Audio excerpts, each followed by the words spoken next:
अब इसमें समीर वानखेड़े ने अपनी प्रोटेक्शन के लिए कि मेरे ऊपर ऐसे फॉल्स आरोप लगाए जा रहे हैं, इसके लिए डीजीपी महाराष्ट्र को लेटर लिखा है, जो वहाँ के सबसे बड़े पुलिस के ऑफिसर होते हैं डीजीपी, और वो लेटर की कॉपी मेरे पास में है। खुद समीर वानखेड़े लिखते हैं इसके अंदर, उस लेटर की कॉपी में, it is also brought to your notice that threat of jail, मेरे को जेल भेजने की धमकी, dismissal have been issued against the undersigned on public media by highly respectable public functionaries, यानी कि मुझे जेल भेजने की और मुझे मेरी सेवाओं से डिसमिस करने की धमकी देने का काम जो है एक हाईली बड़े जो फंक्शनरीज हैं यानी कि मंत्री लोग हैं वो कर रहे हैं, ये इसमें लिखा है और समीर वानखेड़े के साइन है। आप मुझे बताइए कि क्या ड्रग्स के खिलाफ लड़ाई लड़ना कोई गुनाह है? आप बताइए मुझे। और किसके खिलाफ लड़ रहे हैं वो? इन्होंने देखा कि हाई कोर्ट से उसके जमानत नहीं हुई सेशन कोर्ट से, अब क्या करें? अब समीर वानखेड़े पर आरोप लगाना चालू करें।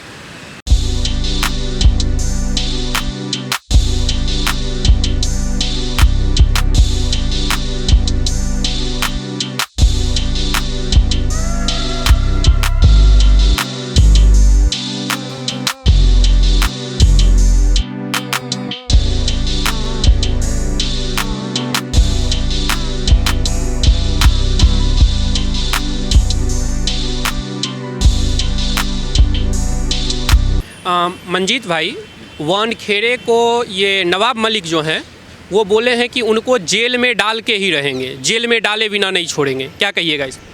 ऐसा है, नवाब मलिक को इस देश की जनता जवाब दे रही है। भारत के कोने कोने में समीर वानखेड़े के इस पक्ष में समर्थन खड़ा हो गया है और हमने भी ट्विटर पे ट्रेंड चालू करवाया है, सारा ज़माना समीर वानखेड़े का दीवाना, सारा ज़माना समीर वानखेड़े का दीवाना।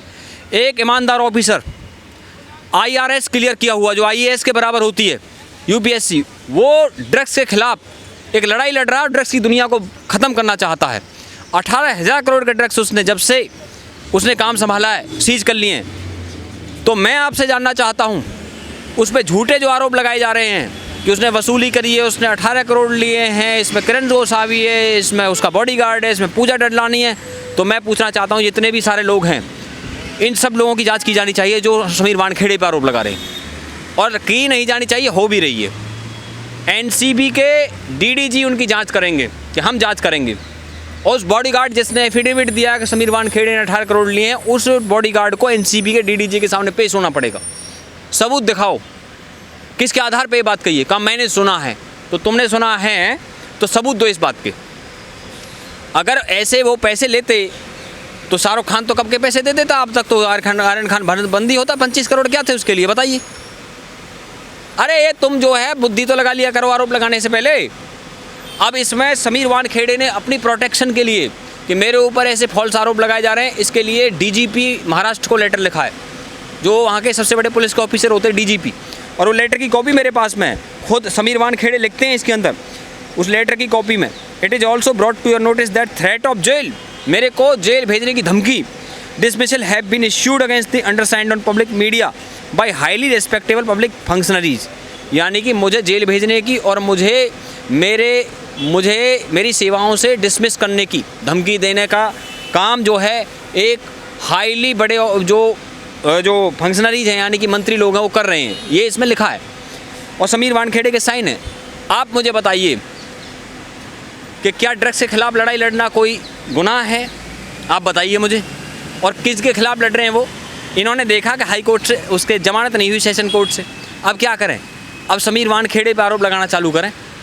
पहले तो इंतजार में थे जमानत हो जाए तो हम आराम से बैठ जाएंगे, लेकिन हुई नहीं तो इन्होंने नई रणनीति तैयार कर ली। अब खेल क्या है कि झूठे केसों में फंसा करके और अंदर करने की तैयारी होती है। लेकिन होम मिनिस्टर से पूछा महाराष्ट्र के कि भाई आप बताइए कोई जांच कराना चाहते, उन्होंने मना कर दिया। लेकिन इससे भी आगे की बात सुनिए आप। देखिए, समीर वानखेड़े जो हैं उनके पिता ज्ञानदेव जी एक ईमानदार पुलिस ऑफिसर थे और उन्होंने ईमानदारी से पूरे जीवन काम किया। आज वो लाइव आके चैनलों पे कह रहे हैं कि मेरे बेटे ने कोई गुनाह नहीं किया और मैं उनके साथ खड़ा हूँ, हमारा पूरा परिवार उनके साथ खड़ा है, क्योंकि वो कोई गुनाह नहीं कर रहे। ड्रग्स के खिलाफ कैंपेन चलाना कोई गुनाह नहीं है इस देश के अंदर। और मैं तो कहता हूँ कि अब तो इस काम को दुगनी ताकत से करेंगे और हम भी अब आज उनके समर्थन में खड़े हुए हैं। और आज मैं आपको कहता हूँ कि हम भी कोई सही जगह देख करके दिल्ली में उनके लिए धरना करेंगे, हम करेंगे धरना उनके लिए। लोगों को जोड़ेंगे, उनके लिए कैंपेन हम चलाएंगे, सोशल मीडिया पे भी चलेगा। और हमने पहले भी कहा था कि यहाँ भी होगा वहाँ भी होगा, अब तो सारे जहाँ में होगा। क्या एनसीबी का ही जलवा, कहा था ना आपसे, होगा वो। आज पूर्व सैनिक मैदान में उतर आए हैं एनसीबी के अधिकारी के पक्ष में। और ये मैंने पहले भी आपको जानकारी दी है कि उस डीआरआई में काम करके आए हैं जिन्होंने अडानी पोर्ट पे छापा मारा था। और समीर वानखेड़े जी पे आरोप लगाने से पहले इनको ये देख लेना चाहिए कि देखिए इसमें क्या है कि अब तो इनकी और भी ज़्यादा जांच होगी बॉलीवुड वालों की, तो करण जौहर की पार्टी की जांच भी होगी। अभी इसमें कुछ और बड़े बड़े नाम आएंगे, उनकी भी जांच की जाएगी। हमारे पास इन्फॉर्मेशन ये आ रही है भारत सरकार ने समीर वानखेड़े की ईमानदारी पे मोहर लगा दी, उनका कार्यकाल बढ़ा दिया। समीर वानखेड़े का कार्यकाल भारत सरकार ने 6 महीने और बढ़ा दिया इसी 11 अक्टूबर को। इसका मतलब भारत सरकार ने उनके ऊपर हाथ रखा है, जाओ और इस देश की सेवा करो आप। ये भारत सरकार का कहना है उनसे, इसीलिए उनका कार्यकाल बढ़ाया गया है। अगर भारत सरकार उन पर विश्वास नहीं करती तो उनका कार्यकाल नहीं बढ़ाती। भारत सरकार उन पर विश्वास कर रही है, इसलिए उनका कार्यकाल बढ़ाया गया है। एक सवाल और है जी। ये जो समीर वानखेड़े जी हैं, इनके जो पब्लिक, इनके जो परिवार के डिटेल्स हैं उनको नवाब मलिक जी ने पब्लिक कर दिया है, तो इसको आप किस तरह देखते हैं? मैं ऐसे देखता हूँ कि देखिए बॉलीवुड और पॉलिटिक्स का आपस में एक नेक्सस है, आपस में इनका एक मेल जोल है। जो बॉलीवुड की बड़ी बड़ी पार्टीज मुंबई में होती हैं उनमें पॉलिटिक्स के लोग भी आते हैं, बॉलीवुड के लोग भी आते हैं, एक ही जगह पे सारी पार्टियाँ होती हैं, उसमें सारे लोग शामिल होते हैं। इनकी दोस्ती आपस में बहुत बड़ी, इसे साधारण मत समझना आप। शाहरुख खान की वहाँ भी पार्टियाँ होती हैं, शाहरुख खान की KKR की पार्टी चल रही थी कलकत्ता में, उस पार्टी में ड्रग्स लेने के आरोप सरलिन चोपड़ा ने लगाए चैनल पे लाइव। अभी तो और भी चीज़ें खुलेंगी, और ये ना हो जाए कभी शाहरुख खान को गिरफ्तार करना पड़ जाए किसी मामले में, जांच तो उसकी भी की जानी चाहिए। अगर बात आगे बढ़ेगी तो, बात अगर निकली है तो दूर तक जाएगी। फिर सरलिन चोपड़ा पे तो मानहानि का केस कर दिया गया है ये राज कुंद्रा के द्वारा कि वो झूठ बोल रही हैं। देखिए पैसा और पावर, क्योंकि केस करने में तो कुछ नहीं है ना, एक एडवोकेट कर लीजिए आप, केस कर दीजिए किसी पे, लेकिन साबित भी तो करना पड़ता है, साबित भी तो करना पड़ता है। आरोप तो किसी पे लगा दीजिए, कोई भी लगा सकता है, लेकिन सबूत आप साबित करके दिखाइए आरोपों को। दम चाहिए आरोपों को साबित करने के लिए। और सारी मशीनरी अगर इस तरीके से किसी एक ईमानदार ऑफिसर के पीछे लग जाएगी, वहाँ पे PR मशीनरी लगी हुई शाहरुख खान की, जो सारे चैनलों में उन्होंने नोएडा फिल्म सिटी के अंदर जितने भी चैनल काम कर रहे हैं हिंदुस्तान के हिंदी न्यूज़ चैनल्स, इन चैनलों में PR मशीनरी ने कांटेक्ट किया है। आज देखो किस तरह की रिपोर्टिंग भारत के चैनलों पे चल रही है, बताइए किस तरह की रिपोर्टिंग चल रही है वहाँ पे। वो वहाँ पे खुलेआम उन्हें साजिश बोलना चाहिए इस चीज़ को, उन्हें समीर वानखेड़े का सपोर्ट करना चाहिए। आज भी वो बादशाह खान और किंग खान के नाम से उसे नवाज रहे हैं। और मैं और जानकारी दे दूँ आपको, बाईजूज ने शाहरुख खान का जो बोला था कि हम बाईजूज एडवर्टाइज नहीं कराएगा शाहरुख खान से, बाईजूज वालों की जो स्टेटमेंट है, जवाब दें इस देश के लोगों को कि बाईजूज वालों ने जो कल T20 मैच हुआ है भारत पाकिस्तान के बीच में, उसमें बाईजूज की ऐड शाहरुख खान करता हुआ नजर आया बार बार। बाईजूज वाले कह रहे थे हम शाहरुख खान से ऐड नहीं कराएंगे। कैसे हो रही है उसमें ऐड, बताइए मुझे आप, कैसे चल रहा वो?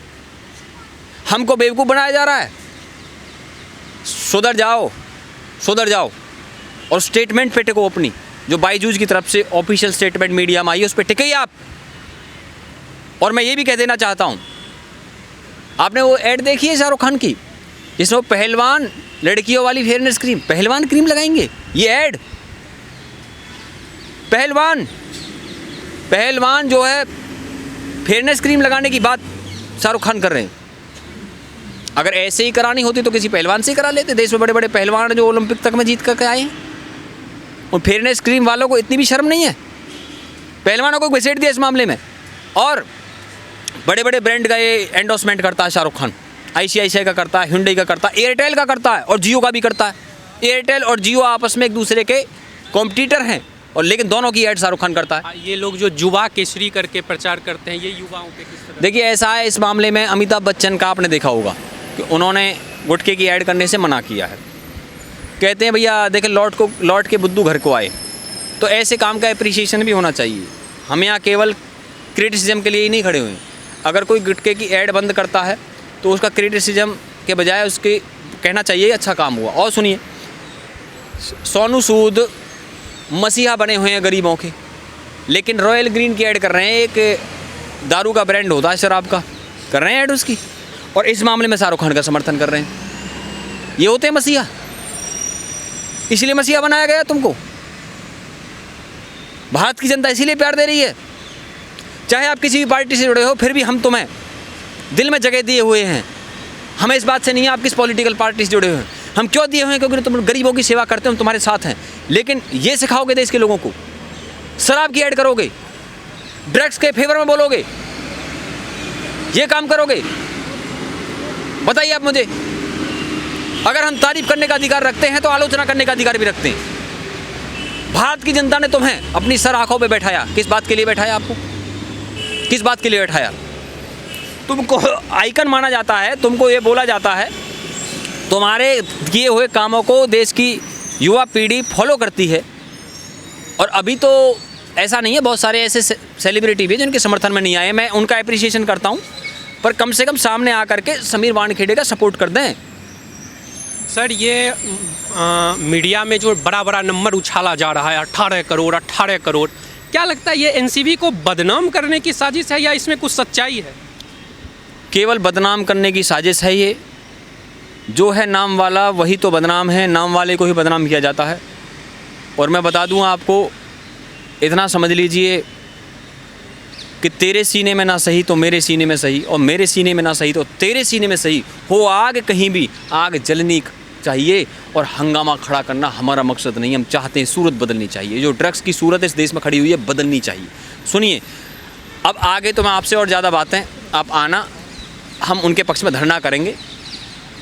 और मैं देश की जनता से चाहता हूँ कि आप लोग, अब आपकी एक जिम्मेवारी बनती है, सोशल मीडिया आपके हाथ में है, समीर वानखेड़े को तन मन धन वचन प्रण से सपोर्ट कीजिए, और ये देश देखेगा कि किस तरह जनता उनके सपोर्ट में आई है। धन्यवाद।